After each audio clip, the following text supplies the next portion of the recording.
Na guys, yung binigay sa akin ni Ate Julie na t-shirt. Hi guys, good morning. Kakain ako ng breakfast ko ngayon. Tapos kahapon binigyan ako ni na friends nitong cake. At sobrang laki niya, dalawa lang kami ni Mau dito. Hindi namin to kayang ubusin. Baka naman magka-diabetes kami nito. So ginawa ko, hinati ko siya sa dalawa. Sabi ko kay friends, sa kanila na lang yung kalahati. Pwede niyang i-share dun sa mga friends niya na nagbabadminton. So tong kalahati, ito yung sa amin. Ito guys, yung aking breakfast ngayon. Cake lang siya. Carrot cake to at saka black coffee. Magba-black coffee lang muna ako ngayon kasi masyadong matamis na to eh. And ito po yung breakfast ko. Samahan niyo akong kumain ngayon. So to guys, tikman na natin tong carrot cake. Actually masarap to guys. Nung unang natikman ko to, sobrang sarap na sarap talaga ako. Masarap pa rin siya.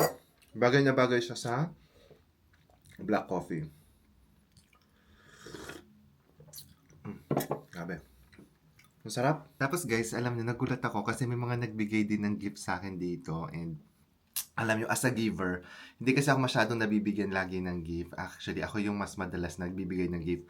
Yung mga nagbibigay ng gift sa akin, yung mga close friends ko talaga. Tapos yung mga family ko, yan sina Kuya Ryan, sina ate, sina mama, yung mga kapatid ko, tsaka yung mga pamangkin ko. Pero hindi ako madalas nakaka-receive kasi nga 'di ba nandito ako sa abroad. Pero dito yung mga friends ko binigyan nila ako ng gift. Nagulat ako. Ito yung sina Brenda, si Kat, si Les at saka si Ken. Binigyan niya ako nila ako ng gift voucher sa Fuku. Isang restaurant to ng Japanese restaurant dito sa Guernsey at masarap dito so makakakain tayo. Ayan, meron tayong gift voucher. Tapos si Freds, binigyan naman niya ako ng cake at saka si Paul, ayan, yung cake na to, gift niya na sa akin to. At saka si Mau, binilhan din niya ako ng cake nung mismong birthday ko. Kaya, ayan, ang dami kong cake. Tapos, may nagpahabol pa. Si Ate Julie, ayan o, binigyan niya ako ng gift. Oh, ito yung gift niya sa akin. Ah, damit, ayan. Tingnan natin, sukatin natin kung okay ba. So ito guys, meron pala nakasulat dito. Sabi niya, to Rapi, happy birthday sa tita, ate mong fangirl sa'yo. More blessings, love Ate Julie. Ayan. Fan kasi si Ate Julie ng Habibis. And nagulat ako nung kumain ako sa restaurant nila, nakilala niya ako. Tapos yun, naging medyo close na kami. Kaya lagi akong kumakain doon kasi bukod sa masarap na yung pagkain, nandun pa si Ate Julie, di ba? So ito, sukatin natin kung okay sa akin to. Ito yung gift na binigay ni Ate Julie sa akin. Medyo nag-worry ako kasi nakalagay ay small. Di ko alam kung kasya sa akin. Tapos sa likod may design na ganito. And ang cute, mga crocodile. Tapos para may mga message dito nakalagay. The only way to do great work is to love what you do. Oh, ang taray, di ba? And believe you can and you're halfway there. Oh, yan, very optimism talaga siya. So sukatin natin, tingnan natin kung kasya.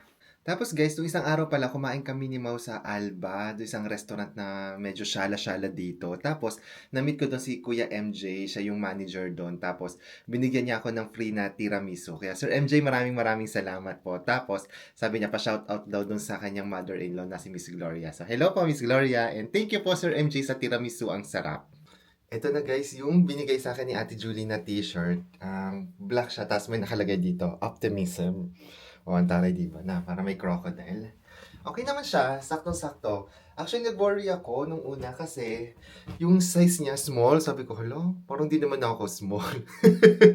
Parang feeling ko pang large na yung katawan ko na dahil nga medyo parang lumalaki ako. Pero sakto, malaki siguro dahil ang sukat dito sa UK, no? Ayan, parang okay naman siya na guys. Thank you. Thank you sa lahat ng mga nagbigay ng gift sa akin. Si Kat, si Brenda, si Ken, si Les, si Fred, si Paul, si Mau, at saka si Ate Julie. Maraming maraming salamat po.